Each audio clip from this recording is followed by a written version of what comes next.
여러분, 그 사람들이 살다 보게 되면 여러분들만이 갖고 있는 독특한 방법이라든가 또 미리 아는 지식이 있을 겁니다. 남들이 알지 못하기 때문에, 나만 혼자 알고 있기 때문에 이 좋은 지식을 내가 많이 쓰고 있는 거죠. 내가 맛있는 음식점을 알고 있어요. 근데 거기는 내가 자꾸 나 혼자만 간단 말이죠.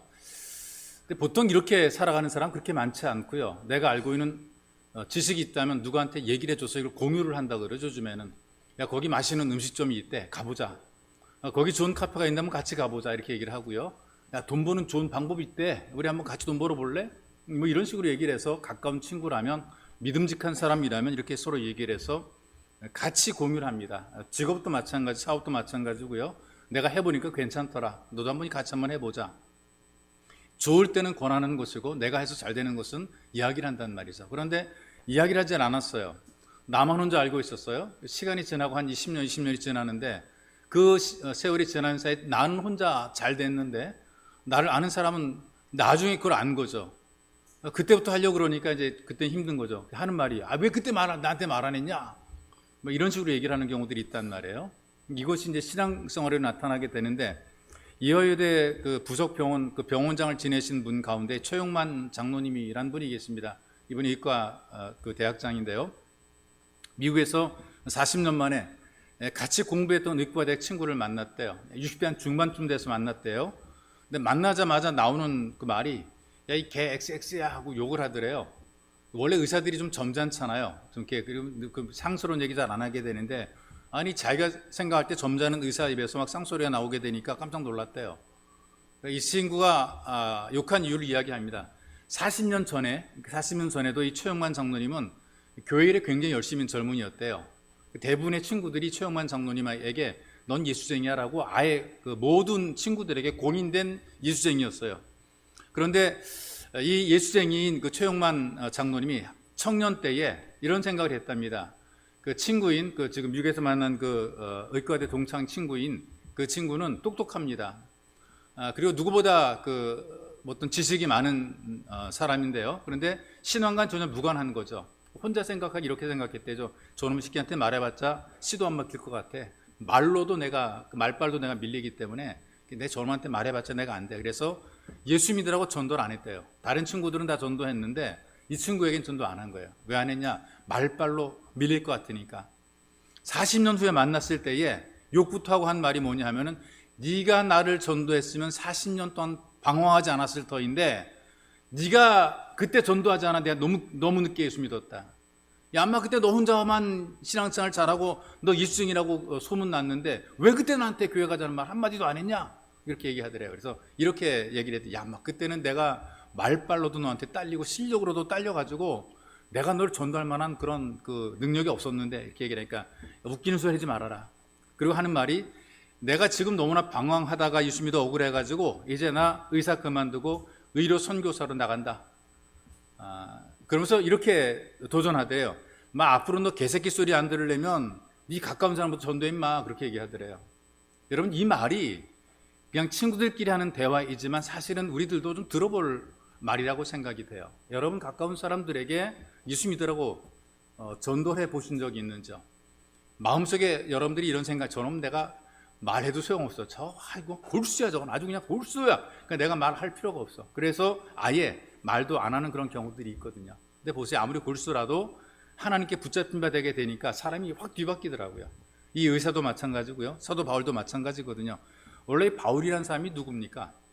골수입니다. 골수 율법자, 골수 그 바리새인.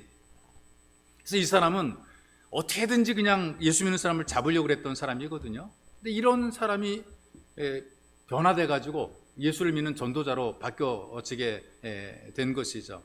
그리고 복음을 위해서 온갖 고난을 다 겪고 고상을 다 하면서 지금 이 빌립보 그 데살로니가 성도들에게 하는 말이, 내가 복음을 위해서라면, 내가 영혼을 구원하는 복음을 위해서라면 내가 못할 게 없다. 모든 내가 다 하겠다. 이런 얘기를 지금 선포를 하고 있는 것이란 말이죠. 근데 우리가 이런 그 사람들의, 이런 바울의 그 고백이라든가 얘기를 들으면서 우리가 먼저 알고 있는 이 지식에 대해서 누군가에게 말해줄 수 있다면 우리가 말해주는 것이 굉장히 중요하다고 생각이 돼요. 왜냐하면 여러분들이 이제 이런 느낌입니다. 안 하고 계속 이렇게 그냥 신앙생활 하다 보게 되면 원래 그런 줄 알고 살아가요. 여러분 자신은 구원받아서 괜찮고 우리 아이들은 뭐 지옥 가든 말든 상관도 없고 내 친구들이 뭐 지옥 가든 말든 관계도 없고 이런 생각 가지고 그냥 아무 생각도 없이 여러분 혼자만 예수를 잘 믿는 이제 그런 사람이 되는 거란 말이죠. 삶의 습관이 그렇게 만들어지게 되는 거예요. 그 엔도 샤쿠라고 하는 사람이 바다와 독백이라는 책을 썼는데 자전적인 책입니다. 자기가 경험했던 것을 쓰는 책인데 이런 내용이에요. 2차 세계대전이 막바지에 이르게 되었을 때에 일반의 후방 병원에서는 그 전쟁 포로인 미군을 잡아다가 마취시켜서 생체 실험을 하게 됩니다. 처음에는 이 포로들을 친절하게 돌봐주며 진찰을 하고요. 그다음에 속이는 거죠. 큰 병이 있는 것처럼 속여서 수술을 하는 겁니다. 미군들이 나는 건강하고 아무런 병이 없다라고 이제 처음에는 아니라고 얘기를 하는데 근데 의사가 거짓말 하겠는가? 설마 의사가 거짓말 하겠는가? 그래서 그 의사들한테 자기 몸을 맡기게 되죠. 일본 의사들이요, 미군의 복부를 열고 멀쩡한 폐 한쪽, 아무런 문제 없는 폐 한쪽을 잘라내요. 또 한쪽 조금만 남겨놔요. 얼마를 사는가? 이걸 시험하는 거죠. 아주 끔찍한 실험입니다. 그 당시 후방 병원에 로라라고 하는 그 젊은 군의관이 왔는데요. 일본 군부로부터 명령이 떨어지기를 포로로 잡은 미군 병사들을 마취시켜 생체 시험하라. 근데 이때에 이 로라라고 하는 그 젊은 군의관 귀에 들려오는 소리가 내가 죽였다. 미군을 내가 죽였다. 근데 이 로라가 이렇게 마음으로 대답, 나는 아닙니다. 난 책임이 없습니다. 내가 한 것이 아닙니다. 이거 왜 내가 했습니까? 난 시키는 거 한 것밖에 없는데. 그래서 굉장히 가책을 받는 거예요. 왜? 멀쩡한 사람을 폐를 잘라내고 팔다리를 잘라내고 이런 생체 실험을 하니까 첫 양심의 가책이 되죠. 그런데 시간이 흘러갑니다. 계속 똑같은 일 반복합니다. 무감각해지게 되는 거죠. 내가 수술하면 이 사람이 죽는데 그렇게 함에도 불구하고 가책이 없어요. 자기 손에 죽어가는 미군 포로들을 바라보면서 마음의 가책도 괴로움도 없게 되는 거예요. 습관적으로 배 가르고 장기를 잘라내고 사람 죽이는 수술을 또 하는 거란 말이죠.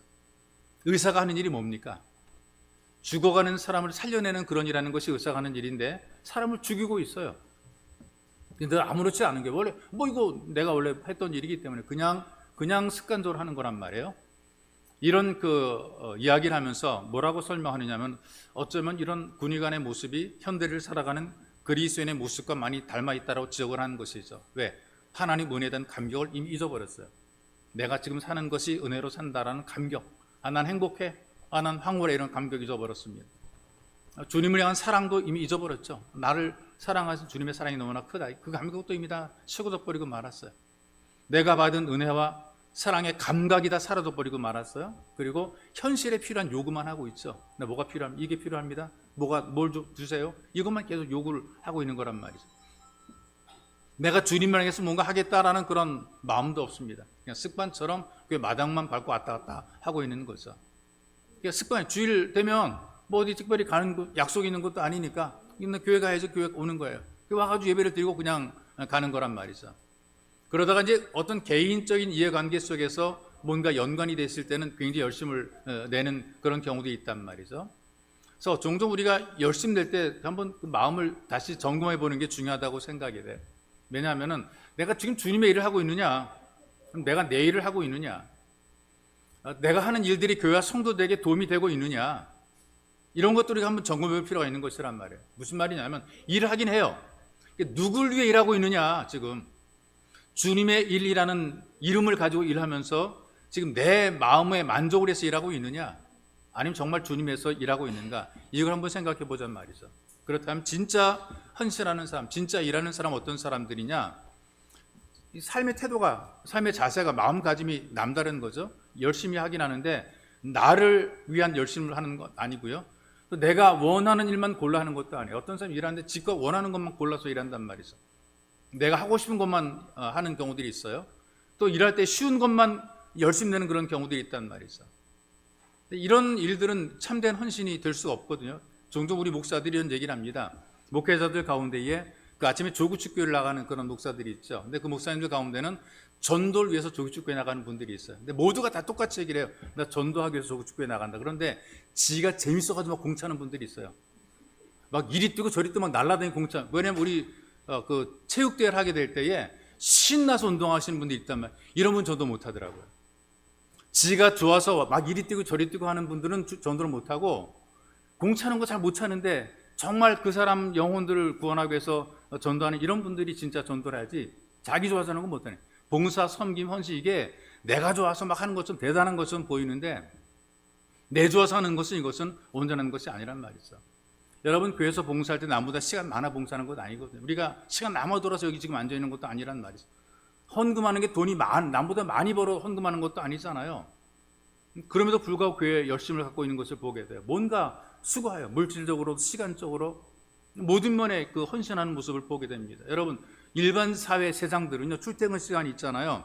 근데 출근 시간인데 퇴근 시간이 불분명하잖아요. 직장인들이 그런 경우들이 바쁘단 말이죠. 사업을 하더라도 혼자 감당해야 될 일이 있고 분주할 일들이 굉장히 많습니다. 애들을 양육해야 되고 가르쳐야 되고 그 자녀들이 올망졸망 있단 말이에요. 교회 오래 있어 보게 되면 교회 오래 있는 걸 애들은 싫어하잖아요. 빨리 집에 가려고 그래 칭을 대고 막 그런단 말이죠. 그건 보채는 아이들을 달래가면서 교회 속에서 주어진 직무를 감당을 하죠.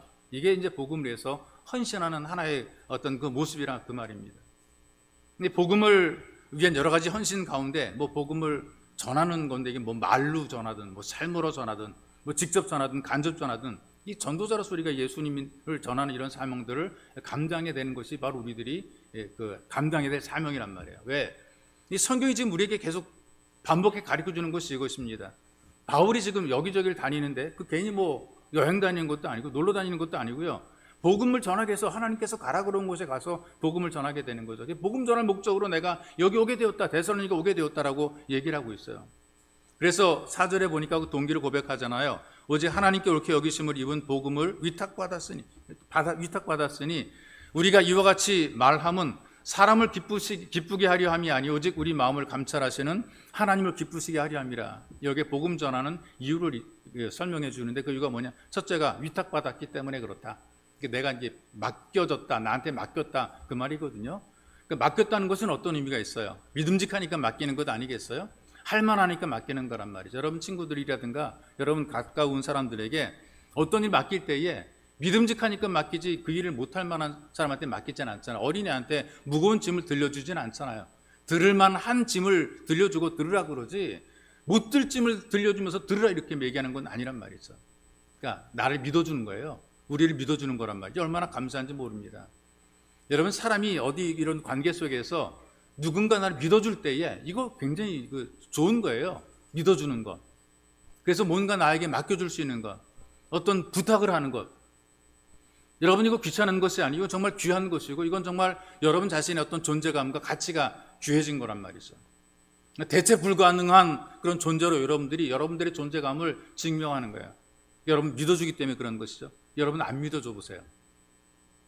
얼마나 여러분 속상합니까? 여러분 얼마나 참 불쾌합니까? 날 안 믿어?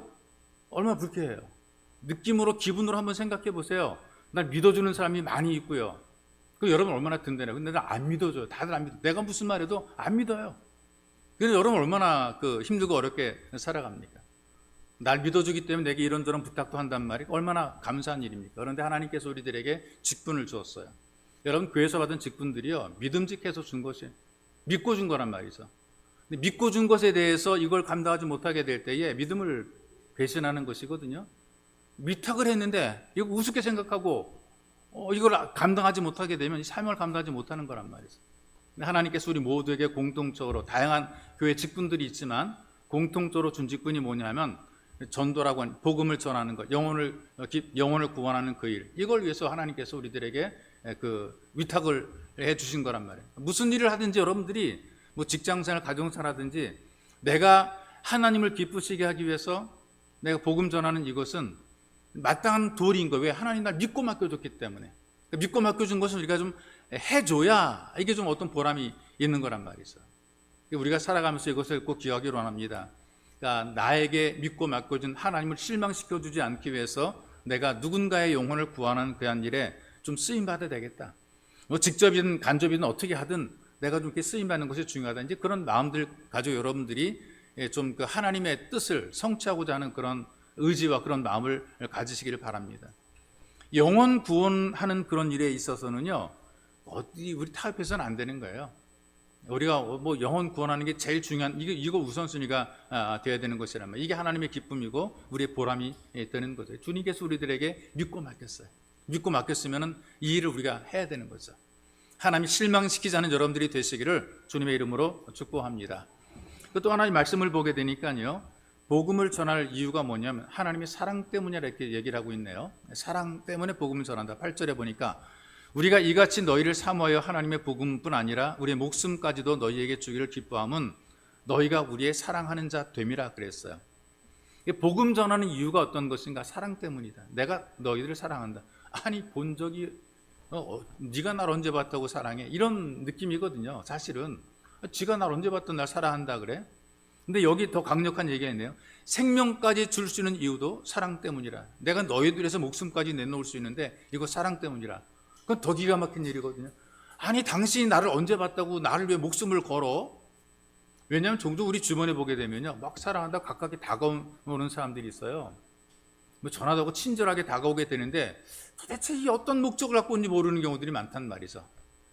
아주 별로 친하지 않던 사람이 갑자기 막 전화도 하고 친한 척 오는 이유는 뭔가 목적이 있잖아요.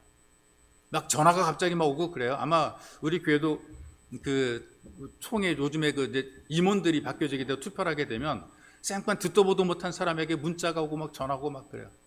나 좀 지지해달라 막 그래요. 평상시에 좀 잘하지. 평상시에는 생판 모른 척 소위 막 애들 말대로 쌩 까고 있다가 좀 아쉬우니까 빨리 뭐 나 좀 뭐 어떻게 지지해달라, 투표 나한테 한 표 해달라고 막 전화오고 막 그런단 말이죠. 그러니까 여러분 가만히 있다 갑자기 전화 오는 것은요, 뭔가 좀 여러분 생각을 잘 해야 되는 거예요.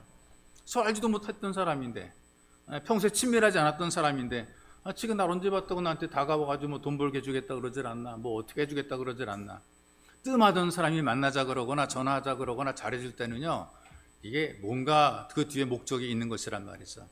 우리를 이용해서 뭐 돈벌이를 한다거나 자기 목적을 성취한다거나 뭔가 목적이 있으니까 우리에게 가까이 하는 것이라 그 말이죠. 자, 그런데 바울도 목적이 있었거든요. 본 적도 없고 알지도 못하는 데살로니가 사람들에게 난 니들 사랑한다니. 그리고 그들에게 사랑을 고백하는 거란 말이죠. 그리고 그들에게 얘기를 합니다. 난 사랑 때문에 이 복음을 전하는 거야. 이렇게 얘기를 한단 말이야. 이렇게 얘기를 하면서 이 바울이 무슨 고백을 하느냐 하면은 이 사랑에서 복음을 전한 이유 가운데 그 이유가 뭐냐 하면 내가 하나님의 사랑을 힘입어서 영혼을 구원하고자 하는 그런 사명을 받았기 때문이라는 것을 그들에게 다시 한번 또 고백하는 거란 말이죠. 그러니까 내가 니들을 언제 봤다고 사랑하냐? 나 별로 그렇게 솔직한 말로 니들 그렇게 뭐 사랑하고자 하는 그런 마음도 없는데, 그런데 하나님께서 내 마음을 감동시켜 주시고 내 마음에 사랑을 품게 하시고 내가 사랑을 갖도록 하셔서 그래서 내가 지금 너희들을 사랑하는 거야. 이렇게 얘기를 하는 거예요. 그러니까 목적이 다 있어요. 사람마다 다가올 때 목적이 다 있어. 어떤 사람은 막 친밀하게 다가와서 결국 어떤 목적이냐, 신앙성을 못하게 하는 목적인 경우도 있고요, 다가와가지고 이단과 사이비로 끌어가려는 목적도 있고요, 너무나 친절하게 다가와서 뭔가 도움될 것처럼 하는데 생판 그런 도움은 전혀 안 되고 나를 이용해서 오히려 자기 이익을 챙기려는 그런 사람도 있고요. 여러분, 어떤 사람이 친절하게 다가와서 온갖 달콤한 말을 한다 할지라도 예배의 자리에 오지 못하게 하거나 신앙에서 멀어지게 만드는 것도 여러분들이 딱 끊어내야 되는 거예요. 이런저런 이유를 들어서 신앙에서 멀어지게 하도록 하는 그런 달콤한 얘기로 다가오는 경우들이 굉장히 많아요. 근데 바울은 그렇게 다가가는 것이 아니라 나 솔직히 잘 모르지만, 그리고 내가 잘 그 관계도 깊은 어떤 만남도 모임도 없었지만, 그러나 하나님께서 나에게 너희들에게 그런 사랑의 마음을 주었기 때문에 내가 그런 마음을 가지고 복음을 증거하는 것이다. 그래서 우리 함께 나도 여러분도 같이 하나님을 경배하는 예배자가 되도록 하나님께서 나를 보내셨다. 이렇게 지금 그들에게 얘기를 하는 거죠. 그래서 성도의 교제라고 하는 그것이 목적이 뭐냐? 구원의 확신을 나누는, 나 구원받았어, 당신도 구원받았어, 우리 같이 구원받았어. 그러니 이런 핍박이 있다 할고 유혹이 있다 할지라도 우리가 이런 세상에서 믿음을 지켜내야 돼. 이렇게 우리가 서로 격려하는 거거든요. 서로 권하는 거란 말이에요. 교회 공동체에 모이는 거죠.